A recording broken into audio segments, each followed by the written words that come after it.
Have you ever heard of the delayed entry program? Do you ever wonder what it is and what it does?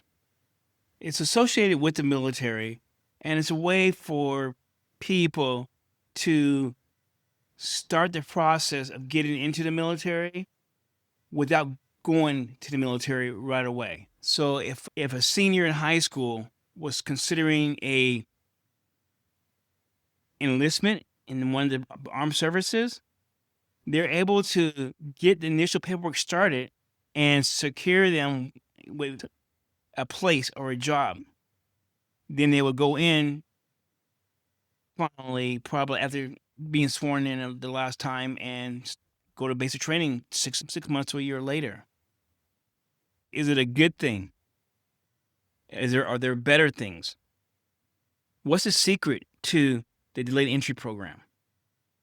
Hi, my name is Gary, and this is Military Illumination, and we're a podcast for anyone who's interested in joining the military or knows someone who is.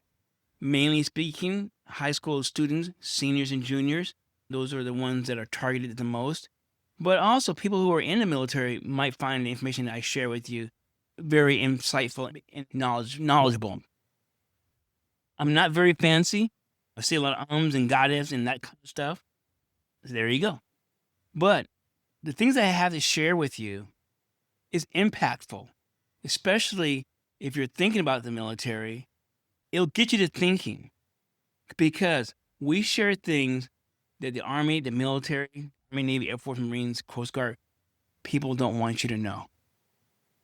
Okay? The delayed entry program. Yesterday I did a episode on it, unveiled it, did the deep down dirty on it.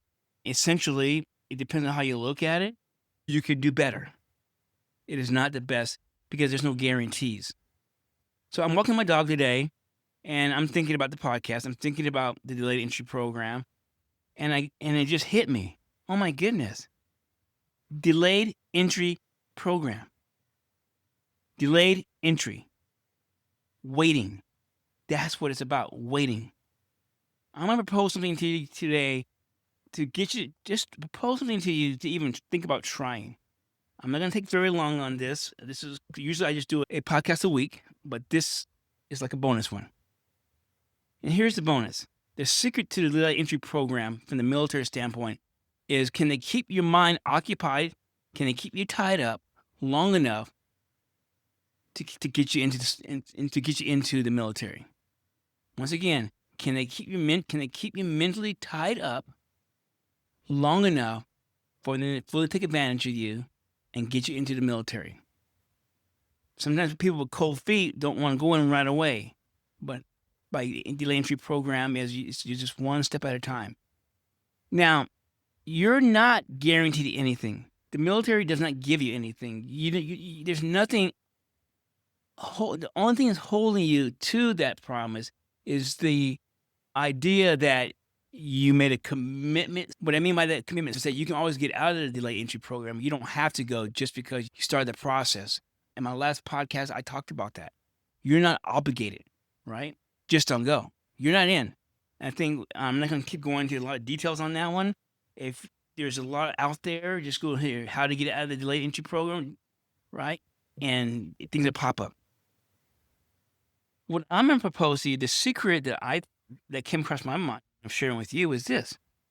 Why not create your own delayed entry program? Why not develop your own delayed entry program into the military? And what I mean by that is, don't do anything. Don't go. Don't talk to the recruiter. Don't do the ASVAB. Don't Google stuff. Don't look at the jobs. Just put yourself on a timeout. Not even considering it. Why? Because first of all, nothing the military has is guaranteed. Second of all, the opportunity will always be there. I think up until you're 40 or something like that. I just found out a person who's in their early 30s went in. He got a family and a baby on the way. And it was, oh my goodness, what are you thinking, dude? I want to go in the Army. Yeah, okay. You know what? You're going to have a rude awakening. And chances are you're probably going to be divorced anyways. But that's a different site. So since the delayed entry program has no concrete benefit to you. There's no medical, there's no dental, there's no pay. It doesn't even go towards your pay grade. There's nothing there. All it is just saying that I intend to go into the military at a certain time up to a year afterwards. That's it. So you're not losing anything. So why not just put yourself on a timeout and not even go that route? But in the meantime, what you want to do for yourself is figure out what my goals are, what my dreams are, what I'm trying to do in that 24 months. What do I want for my life, right? If it's education, then make a point to go down to your community college, right? Look at their options. Look at the pay. Just look at all those things. What is it going to cost you? How much? What class can you do? Everything. Does it fit what you want to go to? If you want to learn a trade, a lot of unions have programs that would train you, right? An apprenticeship, and they put you in the workforce making big bucks, making 10 times what you ever would make as a private in the military. Okay? If you're not quite sure what you want to do and you want a little discipline, go get a part-time job. Get a little part-time job and kind of go through the motions and figuring out what you want to do.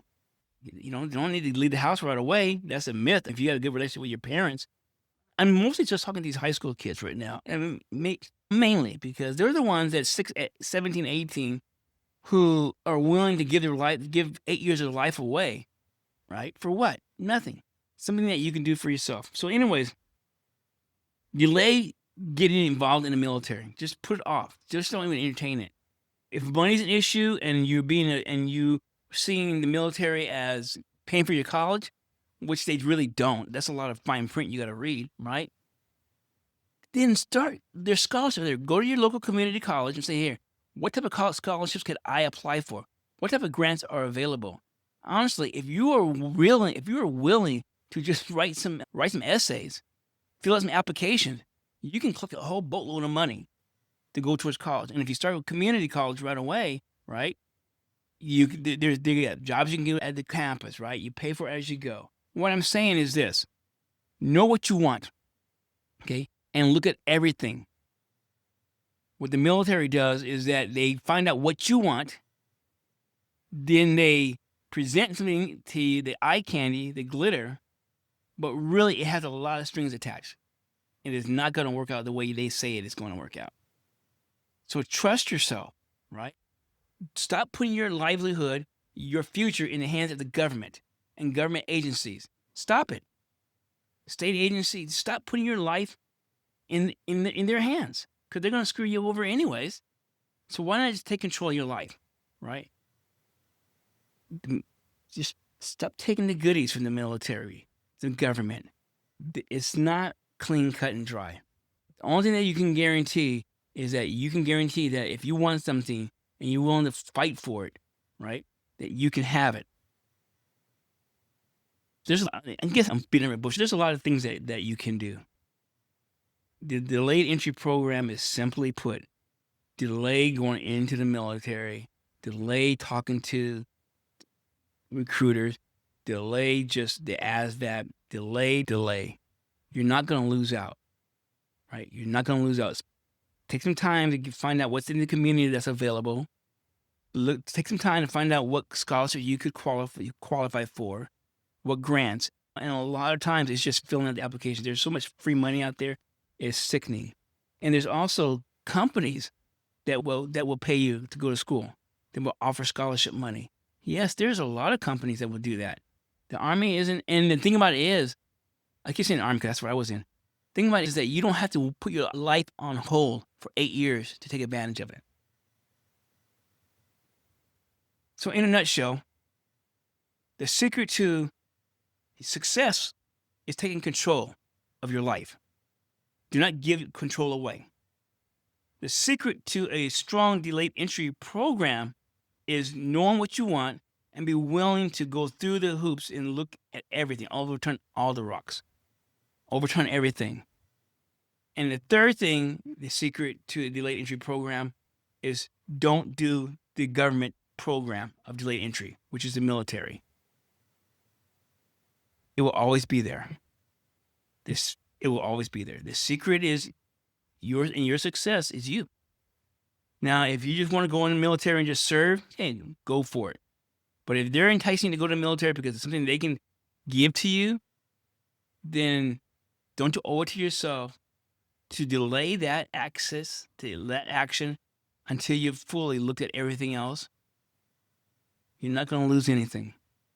What you will gain is perspective. Matter of fact, like wine, the longer it's aged, the better it is. Cheese, anything in our lives, the longer we put off the gratification, the better it is. All right? Unless you get married, you put it off too long, you can have an old person. You start at 18, you put it off of 20 years. Anyway, that's a different story. So that's it. The longer you put it off, the better the benefit, the outcome is going to be. That's even putting money away in the savings. What will it do for you? So let's just say you're just biting at the bit to go join the military, right? But let's just say this. Maybe you delay it 24 months. Maybe you delay just 24 months. And in that 24 months, you get yourself an associate's. Oh my goodness. Now you have more options, right? Now, if you go into the military, your pay grade is probably going to be a little bit higher, and you're probably going to qualify for a little bit more because you're a little bit more brighter. You're going to be a little more sophisticated because you're going to be older. Think about it. So that's something you can think about. Or maybe you stumble into a job or an opportunity that within that 2-year period that you thank God every day that you didn't go in the military because you would have missed that opportunity, right? Maybe you start yourself an apprenticeship with a local union in 2 years, where you'll be making a whole lot more money than you are as probably the first private E4, E5 with better benefits, solid benefits, benefit that means something, benefit with some bite to it. Great medical, great dental, great retirement. All because you waited 24 months. That's it. It's still going to be there. I'm thinking myself, I believe if I had did that, if I taken my own advice when I was that age, I wouldn't be sitting here talking to you right now. The blessing is that I am here talking to you right now because I did go through that garbage. I did, but I do have my degrees, a couple of masters. I do have my bachelor's and associates, right? No thank you to them. Yeah, I guess you can say I got banged up in the military, and it was a vocation rehab that I qualified under, but I can't walk my voice right now. Well, I was in cuss. But had I not did that, had I gone straight into the school, we wouldn't be talking today. I probably would be a lawyer. But that's where my focus was.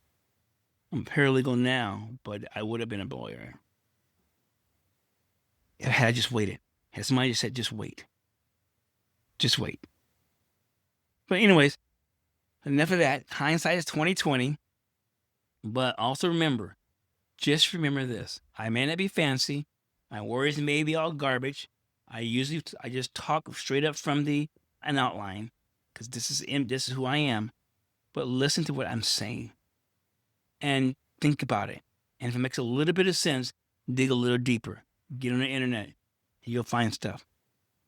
I'm coming down to my last end of my season. There's a reason why I'm going to have 19 shows in a season. I'll share that with you beginning of next season. But also, I think if you start out any of my seasons, you would know why I do it. But coming up in season number 3 is all about coming out of the closet. And I know what you're thinking right now. Oh, no. I'm talking about coming out of the closet, exposing the corruption that lies within the Washington National Guard and how it impacts a lot of people and impact my friend. Okay? Everything's tied to what I talk about. But my season is going to be completely dedicated to just that one thing. That's it. It's just that one thing. Brett D. Doherty and his boys. Fine group of fellas who willingly violated a person's constitutional rights and laughed at it. A couple of them guys are dead now, but they're so I hope they had that come to Jesus speech with him, because if not, they're frying pretty good about now, especially what they've done. Anyways, that's what's coming down the pike. Stay tuned. I'd love to hear from you. Maybe next season, I might interview people. I might do a video. I don't know. But until next time, just remember, get on your own program, stay focused, know what you want, and stay away from the government. Have a good day. No government goodies. Stay away. No freebies. Leave it alone. No government cheese.